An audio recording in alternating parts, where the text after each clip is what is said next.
And good afternoon, everybody, and welcome to Retail Doctor Group webinar this afternoon, where we are going to talk about how to build high performance retail. So we're going to talk through some of the key aspects we are seeing, and we're going to talk to our fantastic panelists. So first, I would like to welcome my co-host, Brian Walker, CEO of Retail Doctor Group. Good afternoon, Brian. Good afternoon, Anastasia and everyone. It's great to be with you. So looking forward to this session. And then just quickly before I introduce our panelists, just a little bit of housekeeping. We will be recording the session. So if you do need to leave early or you'd like to rewatch or share with your team, there will be a recording made available to you and it will be on our Retail Doctor Group YouTube channel, I believe, later. We will send you all a link afterwards. And also, if you do have any questions, feel free to put them in the Q&A for the session and we will address all questions at the end, unless there's something extra exciting that we will pull up as we are talking. The session today is about 30 to 40 minutes, and we do understand if you do have to get off to meetings, so that's no problems at all. So fantastic. So I would like to welcome our wonderful panelists, and I'll let them give themselves a short couple of minutes intros. So I would like to welcome Chris Mean from Paddy, Pallin, and we've got Damian Slater from Thirsty Camel and Nathan Omodei from the Leisure Collective. So maybe Chris, give us a little bit of an introduction to yourself. Yeah, thank you, Anastasia. Very good to be here with everyone. Thanks for the invite. Yes, Chris Mean from Paddy Pallin. Paddy Pallin is a retailer of quality outdoor gear for adventurers in the climbing, bushwalking, travel area. And for me, I've been in retail since '97, since my outdoor guiding days, and have just been climbing the ladder, starting as a casual to where I am today. And the whole time I've been in the outdoor retail industry. So hopefully I have something of value to give to everybody today. Great to have you with us, Chris. Thanks, Chris. Damian. Thanks, Anastasia. Hi to everyone. My name's Damian Slater. I'm the Retail Operations Manager for the Thirsty Camel Bottleshop Group here based in Victoria. We have over 135 stores in Victoria and also about 283 stores nationwide. My role is basically looking after what we call our field team that manages our members. We're a member-owned cooperative retail group for liquor. Just a bit of background. I've been in the industry, a bit like Chris, for a long period of time, probably about 25 years, in a variety of roles with some corporate companies, with Carlton United Breweries, Coca-Cola, Amazon, and did some consulting as well. So I've been in the supplier world, and now I'm in the retail side of things. So, which is provides itself with some different challenges. So that's me. Welcome, Damian. Thanks, Damian. Nathan. Yeah, thanks, Anastasia. Nathan Omodei. I'm CEO and co-owner of the Leisure Collective, which owns a number of brands in the surf and coastal lifestyle industry. And some of those brands include Creatures of Leisure, which is a surf hard goods brand, and Otis Eyewear, which is a sunglass brand that's been around for 25 years, which some of you may know. I'm based in the southwest of Western Australia in the Margaret River region. And just in terms of our business, apart from our own online direct-to-consumer site, we're predominantly a supplier to around 750 surf, sunglass specialty and fashion and lifestyle doors across Australia, as well as in some international regions as well. So not a direct retailer ourselves, but obviously very, very involved with a lot of retail partners across the country.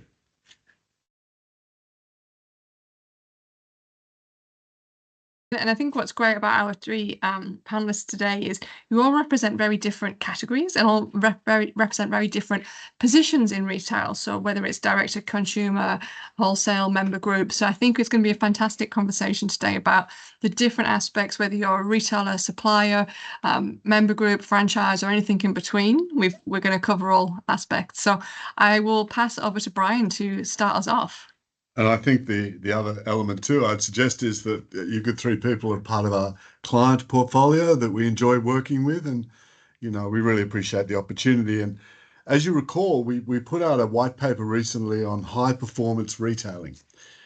And this idea that in leading teams to consistent if you like, moments of truth and a consistent equilibrium is an interesting one. And we often see this great challenge of leading high performance retail from the boardroom to, if you like, the shop floor and so forth, and on the online conversion. And I think that this idea too, to build on this as the first question, is this North Star, the vision for the organization, how it plays out in the strategy. And is it important to have that North Star? And is it important to communicate it, or the relevance of it, to team members so that we build this sense of purpose? Is that one of the areas that defines high performance retailing? Perhaps I could start with you, Chris, and we might move through, see what the other gentlemen say. Yeah. Well, the answer to that is for me and for Paddy Pallin and the Pallin family, is that's an absolute yes to being very clear in defining what the North Star is, our purpose. It certainly motivates myself and hopefully motivates every one of our employees, from our casuals right up to the Pallins themselves, to get out of bed and give their best to our customers and to their fellow team members. We have an amazing legacy with Paddy Frank Austin Pallin starting his business in 1930 with the manufacturing of goods for the outdoor, for bushwalkers primarily, because he just identified that there was a need. There wasn't anything being manufactured, or very little being manufactured in Australia, for Australians that wanted to get out there and explore the Australian wilderness, of which there was plenty back then. So that's where it started. The legacy is phenomenal, and yeah, we've been reinvigorated by the pandemic. Pandemic gave us plenty of time to reflect on what it is that is truly important to our brand and to our customers. And we've come out of it with a lot more focus, a lot more intensity, to try and reinvigorate that legacy of the critical aspects of how Paddy used to do business back in the day. He wrote 2 books, one on bushcraft, one about his stories of adventure. And really at the core of it, he was just trying to build an outdoor culture, an outdoor community of like-minded people that valued the bush, valued the wilderness, and went out there and just simply had a good time, explored it, and did it safely. So there's a lot more to our purpose, but that's the North Star. And it's so interesting. If I sort of move to Nathan briefly, if you think about your own team, and particularly in these sort of emotional connections, the team members having a love of what you do, a love in, if I talk about Otis, a love of the outdoor, particularly in Paddy's case, a love of lifestyle, and feeling a sense of purpose to what they do. That's an important part of the North Star, is it for you, Nathan? Yeah, for sure, Brian. I think without the North Star, or the vision of the business that needs to be at the top, and cascade down through all layers, depending on how big or small you are. I think without that, the messaging and the beliefs in staff can be different. And we've found over the last sort of around about through COVID as well, really helped us hone our vision and purpose. And clearly communicating that through the rest of the team's been really important. The difficulty is, especially with the remote staff, and is how do you do that in an engaging way? And we're still working on perfecting that. But I know from our point of view, through staff induction, for every staff member that joins gets injected with what our vision and purpose is, and then some online handbook documents and some regular communications, not dissimilar to this, is sort of how we do it, to try and keep everyone on the same page. And it's really good for us, because we all go away and we get really busy doing our jobs in all parts of the business, and it's good to come back and remember what we're actually aiming to do and why we're here. Yeah, great answer, Damian. When I think about Thirsty Camel and the work we've done, you're really building fun and this cachet of, measure, perform, but keep everyone very well communicated, right down to the part-time casuals, all the way through. That's a pretty important part of the mix as well, I guess. Yeah, yeah, it is, Brian. Like it's a bit of a challenge, actually, because like we're a member-owned organisation, so we've got 135 essentially publicans that have all got their staff, but yet we've got to focus around being, you know, the number one on-the-go retailer for liquor. That's our real clear focus. So then how do we cascade that vision and that purpose right through, not only through my team that directly report through to me, but also to the casual staff that would do 3 hours a week in a bottle shop to make sure that they're aligned to that. And that's a real big challenge for us. The key for us is to make it so simple that everyone can resonate with it right through the organisation. And it's the case of maybe 3 things that they have to do, which align to that vision that we have at the top level. But it's certainly a challenge for us to get that through to the message, because you don't get access to to the staff all the time. Mm-hmm. But simplicity and then measuring against that is how we take it forward. I think you've hit on something there as well, Damian, is that, you know, with the different layers throughout the business, particularly for your brand, you're looking at different, I suppose, personalities, different age brackets. You know, we're going Gen Z and, dare I say it, you know, in a couple of years, Gen Alpha, who have got very different needs and drivers for what they want out of a job, what they expect and what they want from you. And I imagine you'll see that sort of more so with your brand in these younger transient workers. Yeah. And look, you know, things that pop up is the communication channels that you have to certainly, like, you know, for example, using communication tools like WhatsApp and, you know, even TikTok and Facebook and all this sort of stuff. Like, you know, when I first started my career in this world, like, as you know, these were non-existent. I mean, it was all face-to-face, getting dressing down sometime from the boss. But, you know, the way you do that now is completely different, because engaging with an 18-year-old casual staff member that does 3 hours a week is completely different on how I engage with my team. So I suppose then it becomes flexibility and adaptability around how you communicate. But as long as the message is very simple, as long as the message is exactly the same, how you deliver it is one area that we need to be better. Yeah. And it's the same when we think of customers, isn't it? You know, we've got one message, but we have to deliver it in different ways to different customer segments, and it's kind of the same with the staff. Correct. Sorry, Brian. Oh no, I was just thinking through to Chris. You know, they're great answers. If you think about this, delivering high retail performance consistently, Chris, and you and I have had these conversations about consistency of outcome. What's your biggest challenge or opportunity in delivering this day in, day out? Yes, well, the consistency, I think, is firstly born from your recruitment. So you very much want to make sure that you're getting like-minded people who have that strong interest in the activities that you support, and also the additional values that you have in your company. For us, a lot of it's around the environment and the conservation of. So that's where it starts. So when you give your message, there's a mindset that is common. And their ability to understand the message is obviously far greater. You're not trying to convert the unconvertible. Delivering the message, the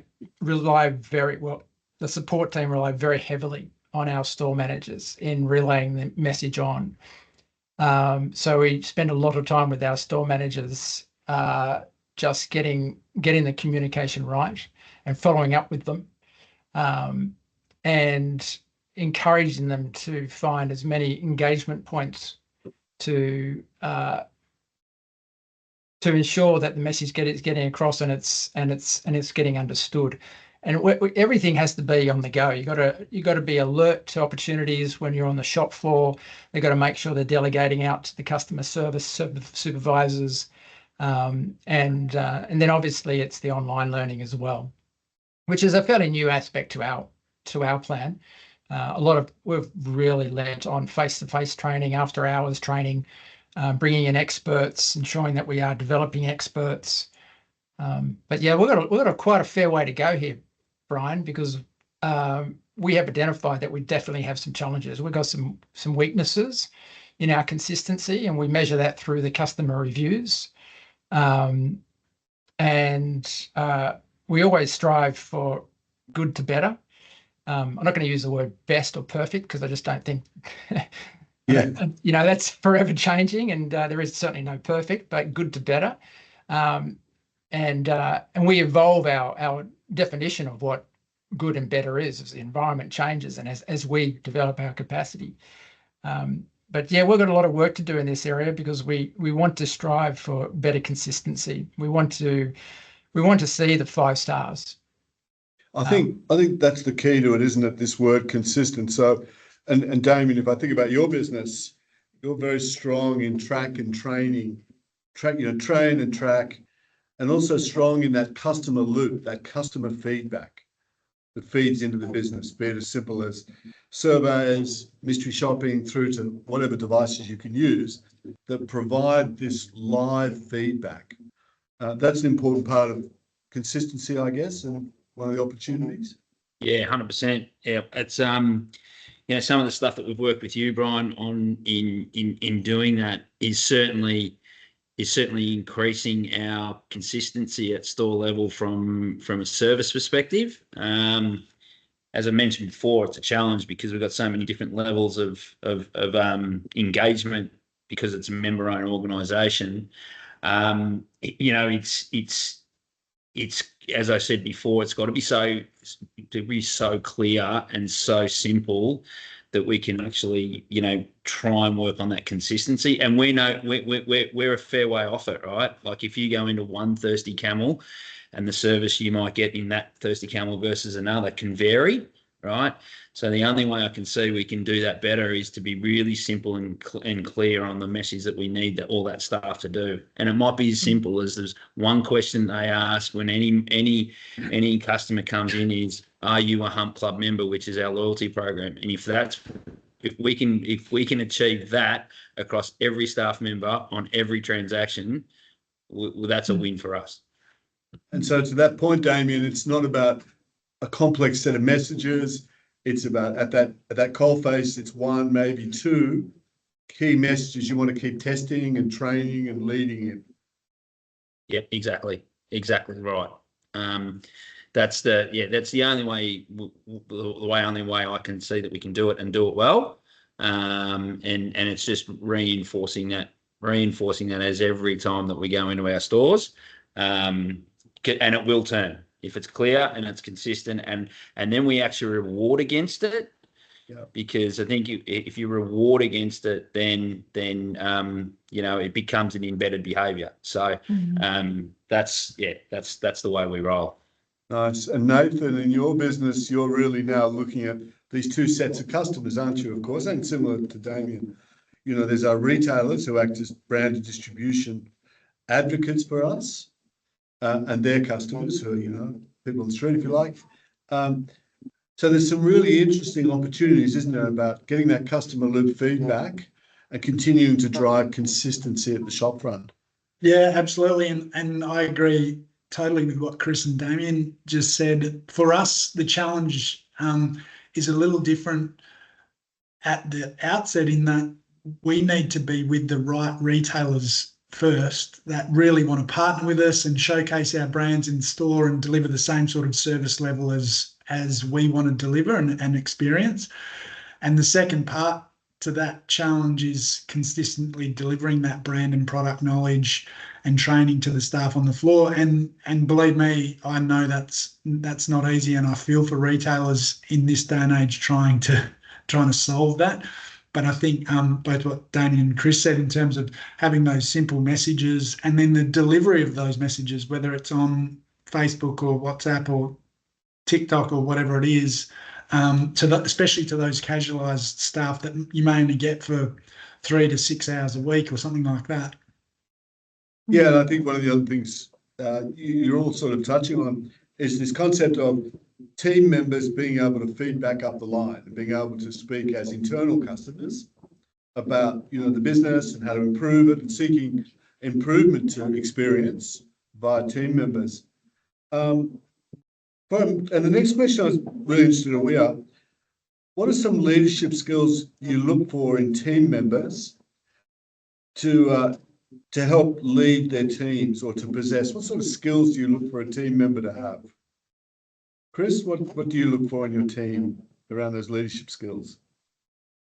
Yes, well, well, again, I'm just going to quickly just point out that the need for the strong interest in the outdoor and travel activities that we cater to. That's critical. Being customer centric and being able to demonstrate the ability to instill a service mindset in the team, and that is something that we're always monitoring. They're always going to get feedback on, because again, that is critical. There's a buzzword which is emotional intelligence, which is really important. We've got a few of our staff that have gone through some formal training in this area, but apart from that, we just really talk about the importance of empathy, the motivational skills, ability to just manage individual stress and the stress of team. And I have to go back to the previous question in relation to this point, and that is that's really important as a retailer that we build processes and procedures that reduce the pain points. And obviously any feedback from our teams up the line so that we're aware of any pain points that we can work together with others to address and try and find a way to improve the experience for the team and also for our customers. Yeah. So, well, there is actually quite a few points, problem solving, decision making, time management, delegation. Delegation is huge because there's, you know, some of our teams are going up to 40 people. Their turnover is big. The stores are small. There's a lot of moving parts in a retail environment, as everyone knows. You could actually call your store manager a general manager. Yes. And so the art of delegation is super important, because otherwise a store manager will just find themselves getting overworked, overstressed, not being able to deliver on the expectations of their team, of their customers, and support office. So I guess that's probably some of the summary. really important ones. Yeah, it's a great summary. And Nathan, thanks, Chris. Nathan, when I think about, you know, the way that you like to lead your teams, I certainly get this sense that leadership is also changing. That, you know, the previous generations were very much command and control, and now we look for people that are natural coaches, have great active listeners, have all the skills that Chris has talked about. Is that something you encourage in your team members, particularly when they're working with your customers? Yeah, for sure. And pick up on a couple that Chris mentioned. I think the resilience and emotional intelligence one is really critical, particularly with the younger staff members. But some additional ones that Chris didn't mention, and that you were just talking about, is obviously that inspiration, motivation, if you like. They don't have to be super inspiring, but be able to lead others and get them to want to do the right thing and to really be engaged. And we see it. We see some that are both self-inspired and self-motivated, and we see the alternative as well. And the ones that you want, the skills that you want, is definitely some of that self-motivation and be able to motivate others. And along with that is the effective communication as well, to be able to lead and tap into whatever works. I'm reminded often by some of our team members that some like to learn through written, some like to learn through hearing, and some like to watch. So we're trying to tap into those different ways in training and leading. Terrific, Nathan. And this is really an in the coalface session, isn't it? Damian, what are your thoughts on the leadership skills you look for in your team members? Yeah, look, if I break that question up into two parts, Brian. Firstly, there's the Thirsty Camel team that service our members. Yeah. And specifically the team that call on the members out in the market. Now, the biggest thing that I look for is for my team is to be able to be an influencer, to influence people on and turn insights into action. So that is really critical for it, because what we do is we don't actually directly manage the bottle shops that we call on, but we actually influence the managers and staff to execute the programs that we need them to do. So if they haven't got very good skills in there, it's a challenge to do our job effectively. The second thing is then when we're in the stores, and then the majority of our workforce is probably casuals, and I say this to a lot of our publicans and also the bottle shop managers, is at the end of the day, you've got to recruit for attitude, because you can always train the skill. And if you can get the attitude right of the person that's coming through the door from a staff perspective, you're halfway home on trying to teach them things on knowledge around wine or knowledge around beer, and more importantly, how to service a customer. So they're probably the big things that probably the things that stand out in the two parts of our business. I think for you, Damian, one of the core challenges is you've got a brand that is fun. It's a bit tongue-in-cheek, and we've got the Camel, and you've got all of this branding, and then the customer walks into the stores and you want that to come to life in the stores, and it's the staff that are going to do that. So being able to find the staff that can represent the brand, I suppose, is quite tough. Yeah, you're right. It's 100% right. It's not easy. It's not easy to try and get underneath the bonnet of the people that you're looking for, because it doesn't always come out in a discussion around employment. It's sort of, as you get through it, people open up. But you're right, there has to be a relative touch and tongue-in-cheek, having a bit of fun with the brand. Yeah, I heard someone once say, rather than having interviews, because they had a similar brand, we should have auditions. And almost treat it like auditions, because you want that personality coming through to be able to be your brand representative, really. Yeah, I might take you up on that, Anastasia. I might take you up on that. I know. I can imagine karaoke. I feel like Thirsty Camel and karaoke might go hand in hand. That's the audition process. If I was being slightly provocative on the last answers, which were great, we didn't talk about the skill of handling difficult conversations, of managing compliance. When things don't go quite the way that we want them to, when we need to have that difficult, one of your team leaders needs to have that challenging conversation with the team member, because customer service has become inconsistent, let's say. That's also a bit of a challenge as well, isn't it? And an opportunity to teach our people. Chris, your thoughts on that? Well, you're absolutely right. Yes. Our leaders do need to be able to take that challenge on, accept that challenge of talking, addressing, identifying, and finding an appropriate time, which should be not long after the report or the observation, and raise the concern with the individual. Sometimes it can be individuals. How you do that, where you do it, they're all decisions that have to be made on a case-by-case basis. Yeah. It's very true. Yeah. We actually have gone through formal training. It was actually very good quality training.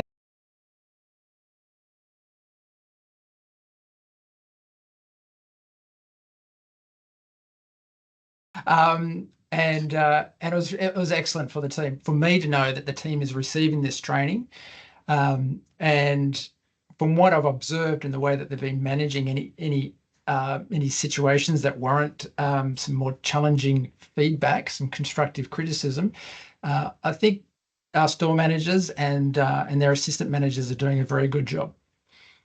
Good for you. And hopefully we're able to give them enough support and guidance with that as well. They've also got other resources they can tap into, professional expert resources they can tap into to address these HR issues. Very good. Very good. We've talked a little bit about variability and inconsistency, but you've given some really great practical examples. The other one that's sort of not so much in the script is the visibility of leaders. So I guess I come from the school of, leaders are very visible out in the coalface. Is that something that's important to Thirsty Camel, Damian? Yeah, if I answered it from another business, I would say yes, absolutely, right? From other business I've been working in, I suppose the leadership, from where we sit, from my team dealing with the members, is that you probably it's consistency and presence. I think is important, especially for our stores, which leads into the question you asked before around compliance. Because our members get rewarded on their compliance, on stocking the right products and putting them in the right positions, and et cetera, et cetera. So you have to be visible and you have to be present to do that. But then by having a consistent approach on being there, I think the conversation around non-compliance is a lot easier than if you're not. That's where I was going with that. Yeah. So yeah, to answer your question in that way, I think it's certainly important, because if I was only represented in that store like a minimum time, you just don't have the ability to have the right conversation at the right time to deliver the right outcome regarding non-compliance. Yeah, very true. Very, very true. A good indicator. Nathan, anything to that point about being highly visible and out there with the customers? We just know that our best retail partners are usually the ones that have our territory managers show up and be with them and help them solve problems more regularly than not. Yeah, so I think it's I think so for sure.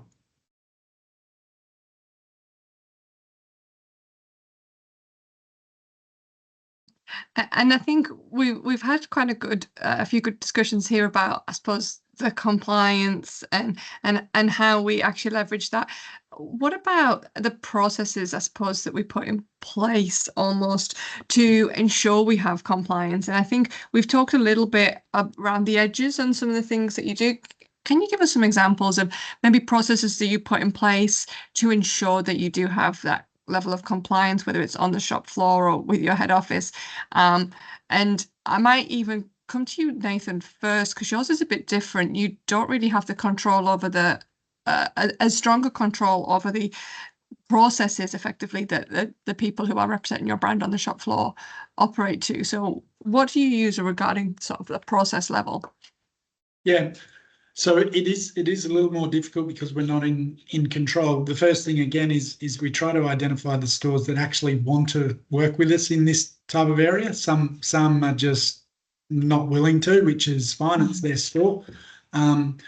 But the ones where it does work, if we can agree on what the service level and what we're trying to do, agree on that, we can then implement the training program. So we have both training programs and also incentive programs for shop staff that need to be approved by the store, and so we put them in place. And the third thing, which is relatively new for us, with the help of Retail Doctor, is either some type of anonymous review of how we're going, and that's been either through our own store visits or through mystery shopping as well, to just try and prove whether we are meeting the standards that we hope we are. And inevitably, there's always room for improvement. And yeah, I mean, I think being the specialist in customers, and that's obviously my passion and area, I think as often as you can talk to the customers, get their feedback, is the best way to find out, are we actually doing it right? Are we getting that? And whether that is through mystery shopping or direct customer engagement. Moving to maybe Damian, what process have you got in place? Because again, you've got a slightly different model where you do have a bit more direct contact with the frontline staff, but it's still, again, it's not 100% under your control. Yeah. So our pretty simply, our process is we do a compliance store compliance survey once a quarter for all of our members, and it's done in basically it's all based around ranging of products and setting up of stores and the way the stores behave and merchandise. So we have an automatic sort of tablets thing where we go through and you mark it all off and you answer questions regarding store compliance and store standards. And then also too, we adapt the mystery shopping, the digital mystery shopping through our Hump Club, which we've worked with you on, Anastasia, that feeds back into that. And then that obviously provides a report, and then the members get rewarded based on their performance on that. So that's a quarterly process. There's areas where we can improve that and probably automate it a lot more, but essentially we do that right at this point in time, which is quite time consuming when you're looking at over 400, 500 products. But it's sort of the way that we, if there's a better way out there, then we can, I'd love to hear it, but essentially that's what we do. That's what we do right now. I think that's it. I think even just having 2 or 3 core measurements that you can use, and then everyone knows what they're working towards, kind of what you were saying before, is this simplicity. And I mean, digital mystery shopping is a great way to do it because it's from the mouths of your customers. I mean, that's a really quick and easy, a much more cost-effective way to get that very quick response. And then Chris, I suppose yours again are different because you do have that direct contact. What processes do you have in place to get that feedback or to ensure compliance? Yeah, well, it is a challenge because we have stores, Perth, Hobart, and most capital cities of Australia. Our support officers spread across Australia thanks to the new hybrid work arrangements we can offer our support team. So our support team do visit the stores that are near them, and it's through those visits that we can get feedback directly. I think one of the best things to do is provide your stores with an environment they can be proud of, to provide them with a lot of trust, a lot of autonomy, empowerment, and trust. It seems to have worked for the Pallin family for decades, and it still works because when I do get the feedback, when I do make the visits, I'm super pleased with the way that the team are performing in their merchandising, visual merchandising, the feedback we get from customers. Again, nothing's perfect. There are always, as everyone says, there's always room for improvements. We do get it wrong. We are human, but on the whole, it's good, and we will always strive to do better. And I think you make a really good point there. And I was thinking this as we were talking earlier, that, giving your teams a really clear communication avenues so that, you can be communicating all the great things so that when you do have to have the difficult conversations, the communication avenues are there and they're strong so that it does kind of make it that bit easier. So if you have got these really open and transparent communication where the team can come to you at any point, should they have query, idea, or just great things to share, just make it easier further down the track. Oh yeah. I mean, I don't do my calculations, but I love the 5-to-1 ratio where you give 5 positive to 1 negative, or negative constructive.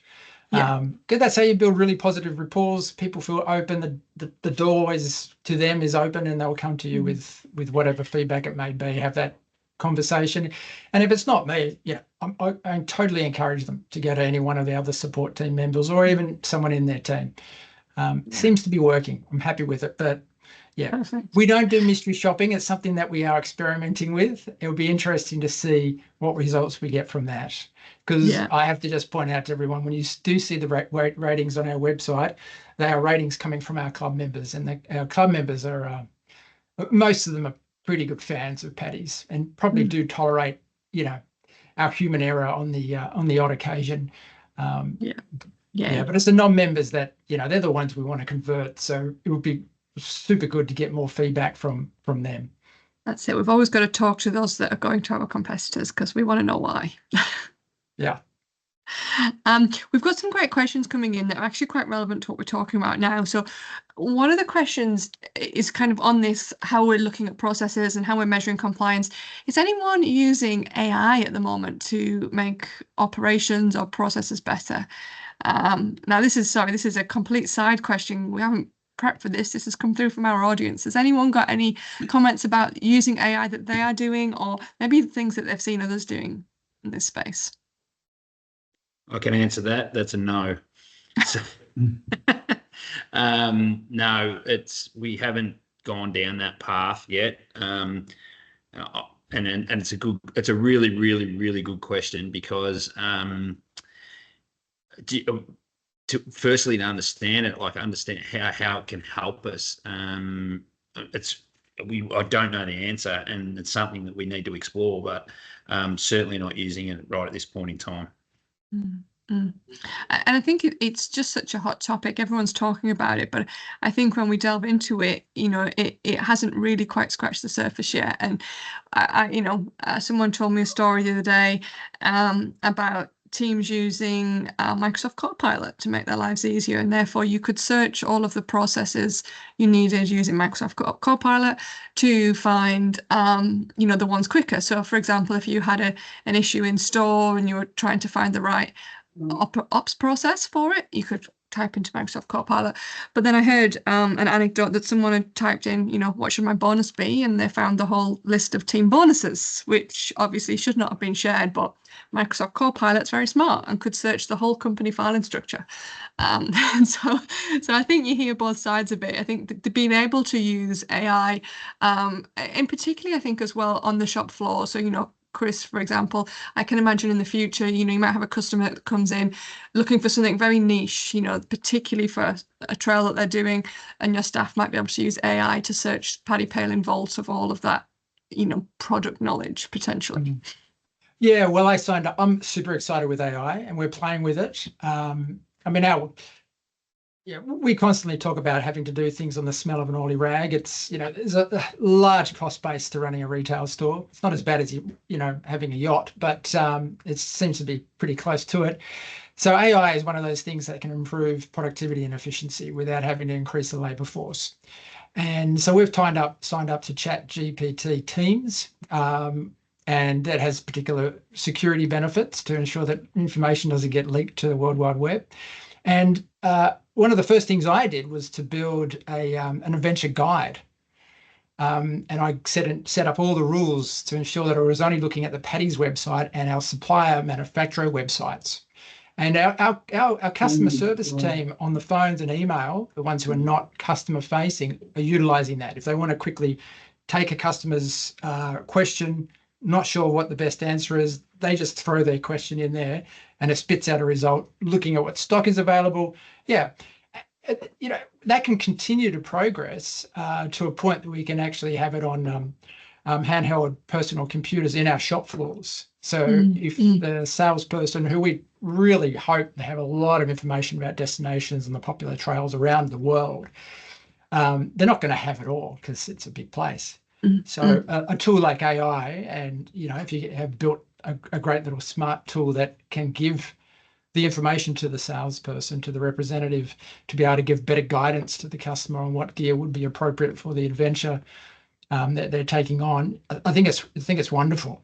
And obviously the marketing team, they're using it for SEO, they're using it for content creation, they're playing with it, dabbling with it. Our operations manager is throwing spreadsheets in it, coming up with fancy graphs. So the team are all on board. They love the idea, and I encourage them to go out there, and we're looking at providers that can give us further training and enhance our skill set, because there's still a lot that we want it to do that it's not doing, and that's particularly around the use of handling for the inventory team. Actually, in brief, the inventory team really want to find some better solutions for them to handle the mass historical data that they have to go through to make their decisions on forward orders and targets. So as you can see, love it. Yeah, excited. I can tell that. Yeah, Chris is very excited by it. And already, you can say, great to see that you're already steps ahead in utilising that. Nathan, have you got anything to add on the AI topic? No, I think it's a really, really good question.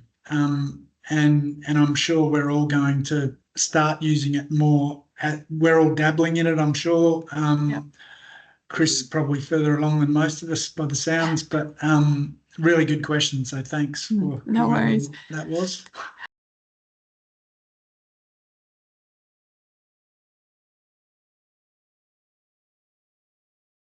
Well, actually, I've got two final questions. One is just one from the audience.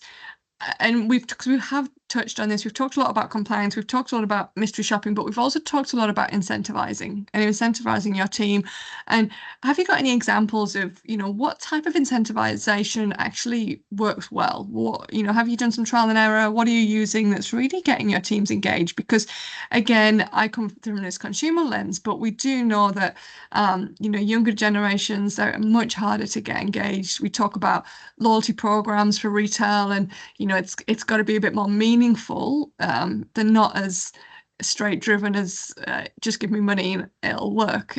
They look for a lot more. So any examples about what remuneration or incentivization is actually working to make sure the teams are engaged? Yeah, I might just jump in there, Anastasia. We've just implemented, just for our membership base, and a lot of sort of franchise models and that do that, which is the store of the year. Okay, and they have really clear measurables against the store of the year. And what happens is then those stores get they accumulate points over the period. And then at the end of the year, when we do our final forum, the announcement of the store of the year, which we've had it implemented for 18 months now, and the level of engagement, the improvement in store standards, and the focus on the things that we need our members to do has just gone through the roof.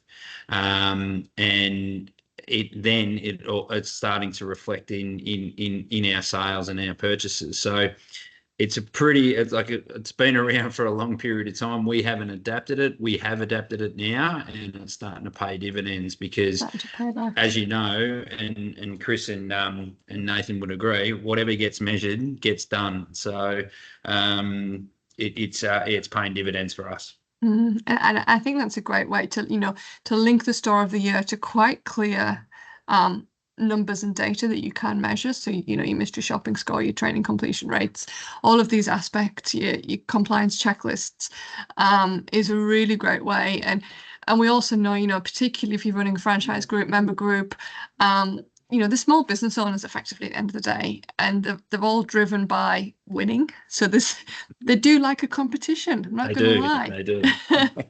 We see that quite consistently across the board when we work with franchise groups and member groups. So it's about making them win. Anyone else, anything to add? Well, for me, a lot of it's more on an emotional level. I think the number one rule, it applies to all generations and ages, doesn't matter who you are, is just the expression of gratitude, and regularly do it. Merit-based, but that's at the core of everybody. They just want to be appreciated for the great work, the good work that they do. Don't let anyone go unnoticed. Have flexibility. Throw in a bit of spice to the team every now and again. I like the spontaneity of it rather than structured. So yeah, no, we don't have anything structured. We've tried structured in the past, but it just couldn't take into account the intangible, and it just always focused on the tangible. And so we just always had fairly regular winners. And so, yeah, I don't mind doing it every now and again just to spice things up. Again, I don't want it to be fixed. I like to just bring in things when it's on a needs basis. But I think if you just tap into the emotions of people and what is of most interest to them, what engages them, what their values are, giving them opportunities for further, upskilling and training, going to conferences, encouraging outdoor activities, shared activities on a social outdoor level. These are all the things you can do to make people feel like they're connected and part of the team and part of the brand, part of the family, as we do refer to ourselves quite often. And I think you make a really good point there. It's almost a bit like, I suppose, Damian, knowing who the personality segments of those store owners, knowing the personalities of your team, because to each of them, reward and recognition is a very different thing. And whether they're looking for that to be part of the Paddy family, and and that's why you bring in those people, because they want to be part of that family. So reward and recognition to them is less individual, less self, and more about the group. And so I think being able to identify the individual reward triggers, I suppose, which is linked to personality. Now that's a whole different conversation. We could be here for a while, so we'll keep that one for the next webinar, where we'll talk a bit more about personalities. Anything to add, Nathan, on that one? That's probably a bit of a tough one. For us, I like just what Chris and Damian both just said there. I really do like the idea of store of the year. But something that we do every year is some sales incentive programs that we roll out through retail staff, and it's really simple. And every year, most staff get really engaged, and it's about selling product and them receiving something in return. And again, really simple to operate. It gets people actually focused on what to sell. Fantastic. All right, unfortunately, we have overrun a little bit on our time there, so thank you to anyone that has still remained.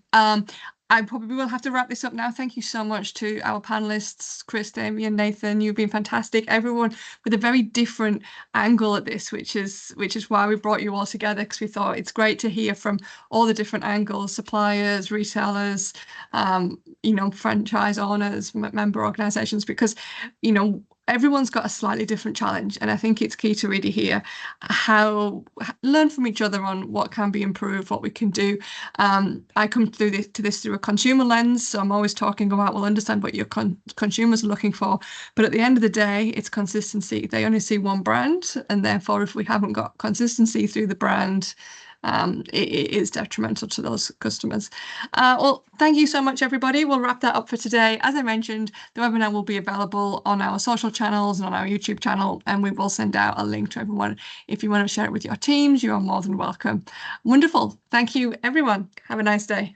All right, thank you. Anastasia. Thank you. Thanks. Thanks, Bye. Nathan. Thanks, Daniel.